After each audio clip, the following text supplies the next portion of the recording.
This is a Brooklyn-bound 2 train. The next stop is Wall Street. Stand clear of the closing doors, please. Welcome back. This is Not Your Advisor with NYU Grad on Wednesday, January 8th. I want to let you all know I'm recording this at 2:20 New York time. So the markets are still open. And I'm recording this because it's pretty predictably a dry session on the market, and I have a lot to cover with the premium members today, and I wanted to kind of start early with the time I had. But before I start, I wanted to, and I know this doesn't impact everyone, right? But I have friends who live out in Los Angeles.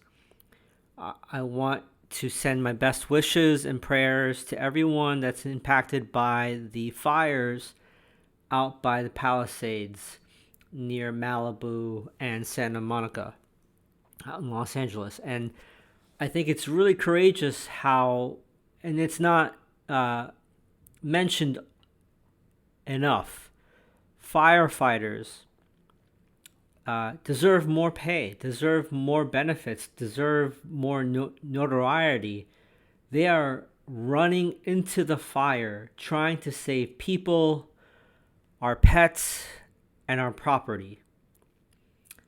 So even if you're not impacted and you see your local fire station, the firemen and women in your fire station, just thank them because they're underpaid, overworked, and just good people who are risking their lives for others.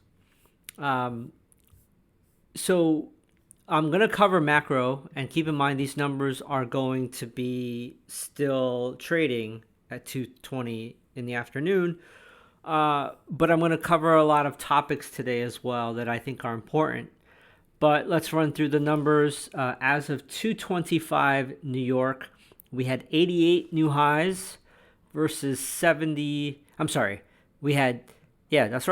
88 new highs versus 318 new lows. 33% of stocks were advancing versus 64% declining. 71% of stocks were below their 50-day. 53% of stocks were below their 200-day. It's a mixed bag. It's just going back and forth in the balance area today. Not much breadth. Breadth is pretty negative. The Dow is up 80 points, which is nothing. The Nasdaq's up 16 points, which is nothing. The S&P is up 10 points, which is nothing. Looking at sectors, we have leading to the downside, utilities down 0.95%, energy down 0.72%, communication services down 0.31%, real estate down 0.15%. In the green, you had healthcare up 0.3%, consumer cyclical up 0.25%, basic materials up 0.18%, industrials 0.13%, financials 0.06%, consumer defensive 0.05%, and technology down 0.03%. That's what I mean. This is just a non-event type of day. A lot of fake outs. So everyone who saw the green pre-market and bought 0 DTE calls and TQQ, thinking they're going to buy a Lambo tomorrow, well, they're effed. So let's keep peeling this onion. I have 3 content shares for free members on the show notes, just to kind of convey what they are. The first one is a continuation of my rant yesterday. But a Goldman trader, I already forgot his first name. He kind of notes in this video why 90% of retail traders lose money. And it's not 0 DTE. And it's not what they choose to trade, or if they're using 5-minute charts versus 10-minute charts versus 15-minute charts, or if they're using RSI versus stochastics versus MACD versus the Bollinger Bands versus the pivot points versus whatever. It's not that. It's the mental status of the trader. They have typically what you see for these new day traders is, there's 20 to 30 something, sometimes 40 something. They're either disgruntled with their careers and their lives, or they're disgruntled with their advanced careers and their managers, and they've had some luck being long in the past 10, 15 years, and they just think that they can outtrade Wall Street. So they go to YouTube, they go to, a search engine, and they type in how to day trade. And this is one of the reasons why 0 DTE options make up half of SPX, which is the S&P contract, volumes every day. Just new suckers coming in every effing day, thinking that they're going to outtrade Wall Street.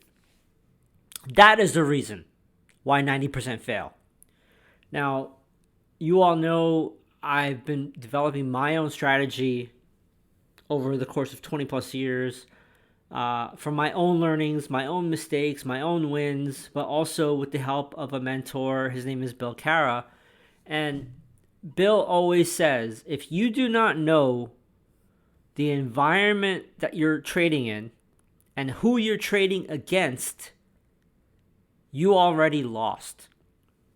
So before you make that 0 DTE trade, before you buy NVIDIA, you need to know the structure of the market and why things move, why currency pairs move the way they do, why bonds are opposing to stock prices, why certain things are the way they are. And then you need to know how all of these institutions make money, right? Why are the Mag 7 predominantly in every ETF and the majority of the market move? What is passive investing that Michael Green talks about all the time? Why do stocks only go up for the past 20 years? Yeah, that's great, but why? Why is this happening? What is this passive flow of investing? I'm not going to deep dive into this. I've made posts about this already, but if you don't work for Meta, Google, Apple, Adobe in my case in the past, Microsoft, etc., these big NVIDIA mega cap companies, they have thousands of employees globally who contribute to not only their 401k plan, but also their stock purchase plan or option plan, RSU plan.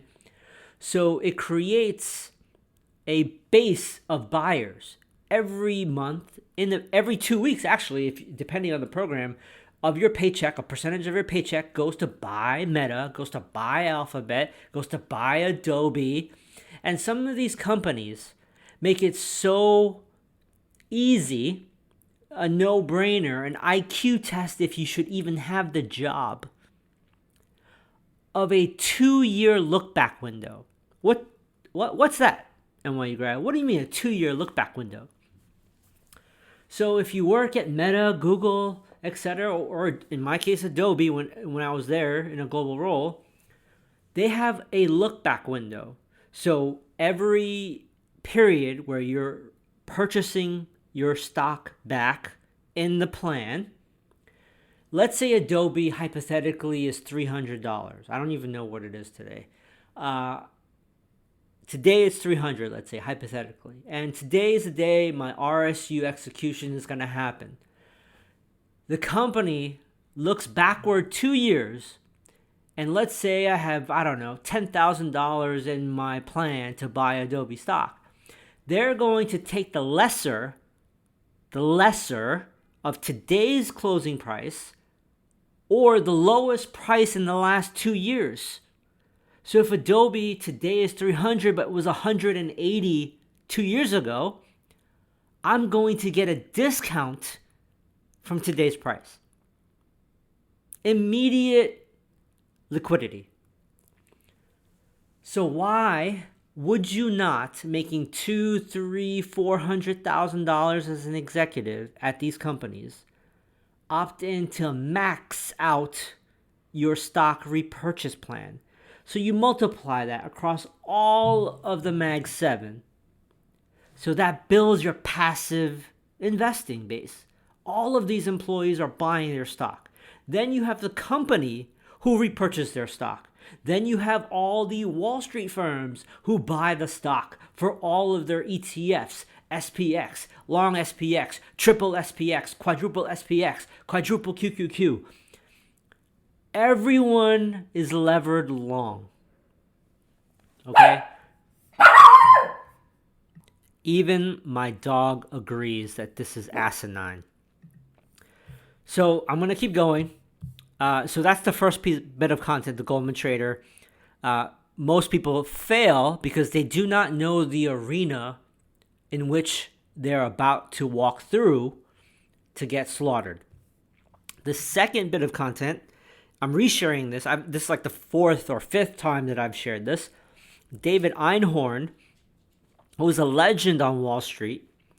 This is an interview on Bloomberg, Masters in Business. He talks about that the market is broken in multiple contexts. He talks about the passive investing inflows, but also how hard it is to fight the blob that is Wall Street.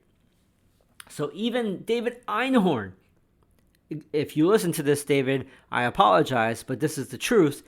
Even David Einhorn has to look at companies like Russell 2000, small cap stocks that no one's ever heard of, so that they can make their nut at the end of the year.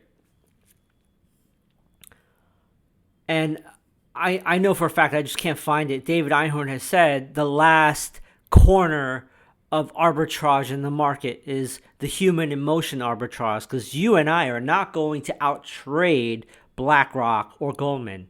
Okay, you and I are not going to win 252 trading sessions of $1,000 profit a day to replace our careers.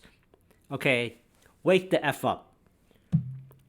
The third piece of content is why stocks only go up. Is it a Ponzi? And this is actually a deep dive into Michael Green and his work of passive investing inflows. So if you are free or paying subscriber, revisit or visit for the first time these three pieces of content. So what stuck out today? I mean, it was a very predictable day. I've been sharing like a play-by-play with the premium subscribers, but let's walk through what was strong, what was weak up until this afternoon.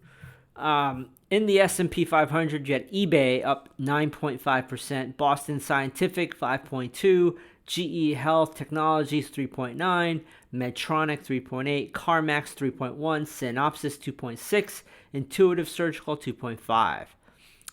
In the NASDAQ 100, you had GE Healthcare again is in both.